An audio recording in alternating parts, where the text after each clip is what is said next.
Karya Karsa. Jadi apa sih Karya Karsa itu? Jadi Karya Karsa itu adalah sebuah web atau sebuah platform yang dimana penonton itu memberikan dukungan yang lebih kepada para kreatornya. Dan Bocah Poni juga punya karya karsanya loh. Kalian bisa datang ke www.karyakarsa.com/bocahponi dan kalian bisa mendukung Bocah Poni di sana. Bagi kalian yang mendukung Bocah Poni di Karya Karsa, maka nanti nama kalian itu akan dimasukkan ke dalam video. Dan selain nama dukungan kamu dimasukkan ke dalam video, kalian juga bisa mendapatkan yang lebih dari itu. Wallpaper Bocah Poni, behind the scene Bocah Poni, lalu karakter kalian juga bisa digambarin oleh aku loh.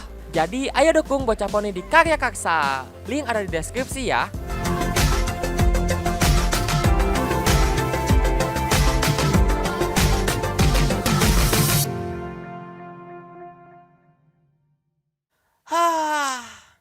Enaknya kalau sekolah sepi kayak gini. Di lorong belum ada siapa-siapa, dan di kelasku juga belum ada siapa-siapa. Rasanya adem banget. Siapa itu? Jangan ngagetin kayak gitu dong. Wah, kayaknya ini gak bakalan bener deh. Aduh, mau minta tolong ke siapa? Di sini belum ada siapa-siapa lagi. Hai Yas. Wah! Yap, bisa dibilang pada waktu itu aku memiliki satu teman dekat di kelas 7. Namanya Toha. Mungkin bisa dibilang dia mempunyai aura yang sangat kecil.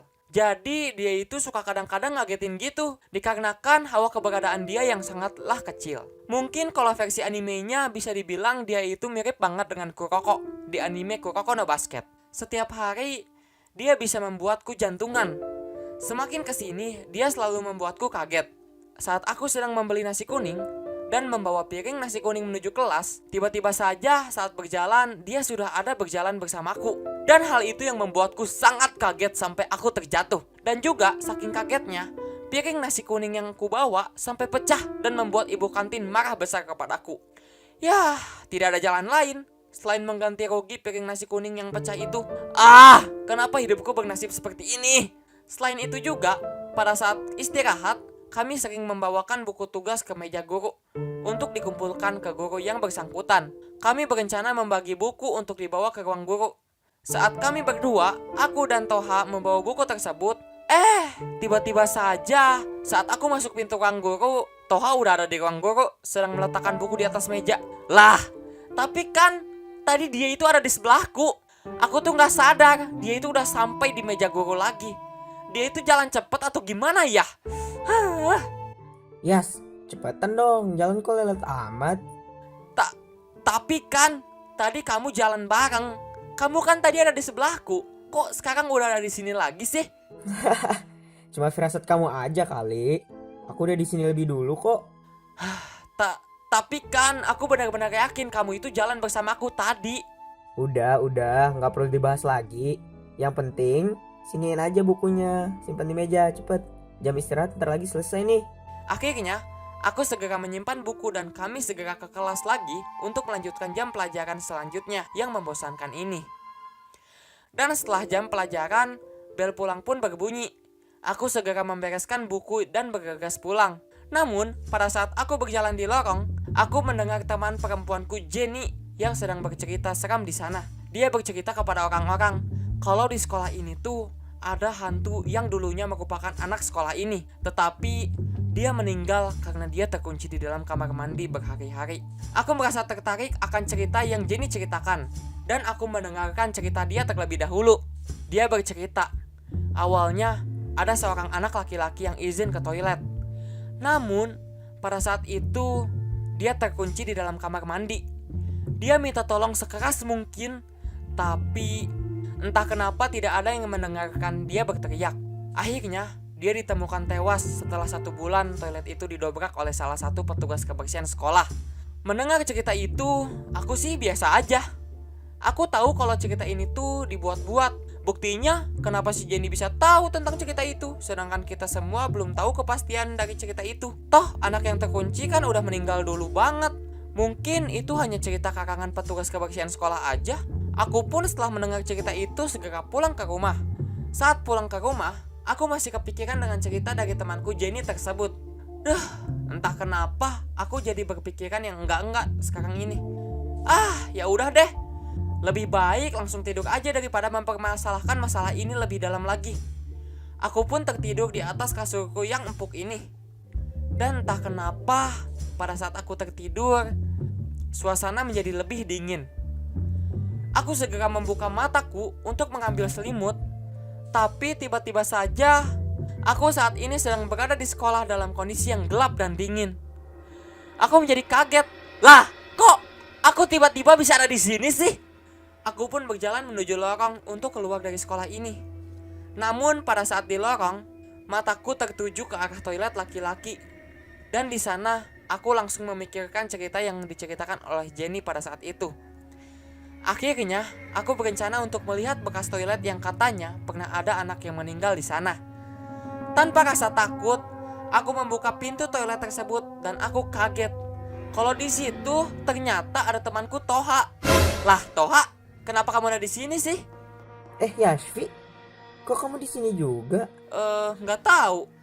Aku awalnya lagi enak-enak tidur. Pas ngambil selimut, tiba-tiba saja aku ada di sekolah ini. Nah, kalau kamu sendiri, kok kamu ada di sini sih? Oh, itu kebetulan aku ya rumahnya deket sini. Jadi ya kadang-kadang suka ke sekolah sih. Lah, kok berani amat sih? Ke sekolah sendirian? Nggak takut apa? Enggak dong.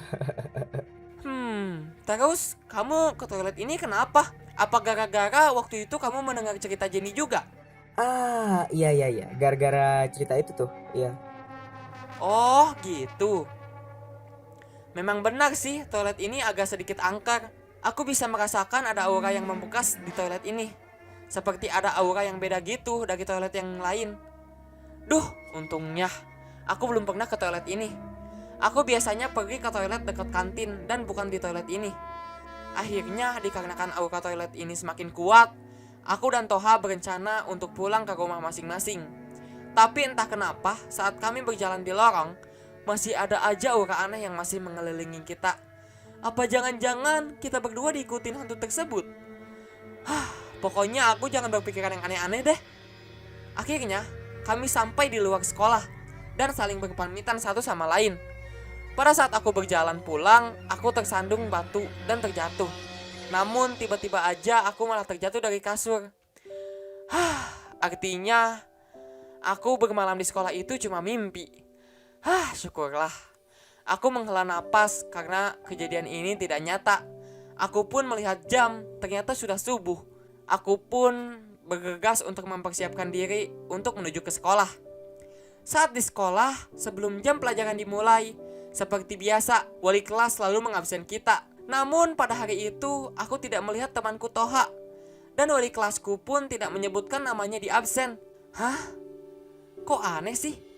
Aku bertanya kepada wali kelasku, kok Toha nggak disebut sih pada saat absen? Dan wali kelasku heran kepadaku, karena di kelas ini memang tidak ada yang namanya Toha.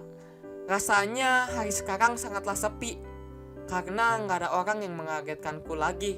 Biasanya Toha sering menjahiliku dengan cara mengagetkan aku. Pada saat istirahat, aku seperti biasa makan nasi kuning di kantin sambil memikirkan Toha. Namun pada saat memikirkan itu, tiba-tiba Jenny duduk di sebelahku dengan membawa bubur ayam yang dibelinya. Nah, mumpung Jenny ada di sini, aku bertanya padanya, kok bisa tahu sih cerita hantu itu? Dia menjawab, dia tahu cerita itu dari petugas kebersihan pada saat dulu. Ternyata memang benar, dia tahu cerita itu dari sana.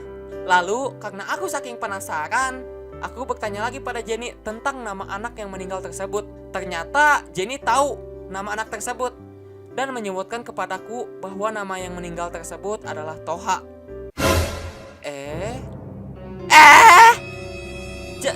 Jadi selama ini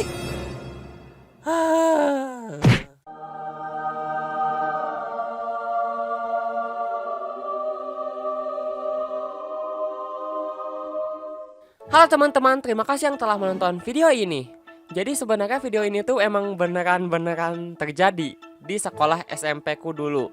Dulu tuh pernah dapat isu kalau misalkan di toilet itu tuh bekas ada orang yang meninggal. Tapi mungkin aku pun masih belum percaya tentang hal ini. Namun ya karena isu cerita itu menarik, jadinya aku modifikasi menjadi hasilnya seperti yang ada di video ini. Maafkan ya kalau misalkan ini rekayasa atau ya kurang sesuai dengan kenyataannya. Tapi setahu aku tuh dulu tuh emang ceritanya kayak gitu. Jadi ada anak yang meninggal di toilet dan ya aku modifikasi aja deh. Dan di dalam video ini aku berkolaborasi bersama Toha. Kalian jangan lupa buat subscribe channelnya Toha ya, si maling botol ini. Maling botol. Kebetulan dia juga yang gambar animasi ini di dalam video Bocah Poni ini. Terima kasih banget Toha. Yeay! Dan terima kasih juga buat Jin Animation yang telah mensupport aku hingga saat ini. Kalian juga jangan lupa subscribe ke channel Jin Animation. Dan bagi kalian yang belum tahu bahwa Bocah Poni sekarang udah ada merchandise-nya, yaitu baju. Kalian bisa search Bocah Poni di Bukalapak atau Tokopedia. Dan di situ akan ada baju Bocah Poni yang terpampang di halaman yang kamu search itu. Yeay! Atau kalian bisa klik link yang ada di deskripsi ya untuk menuju ke halaman tersebut. Oke? Dan mungkin sekian aja. Mohon maaf apabila ada kesalahan, kekurangan, atau kata-kata kasar di dalam video ini. Akhirul kalam, billahi taufiq wal hidayah. Wassalamualaikum warahmatullahi wabarakatuh. Wow!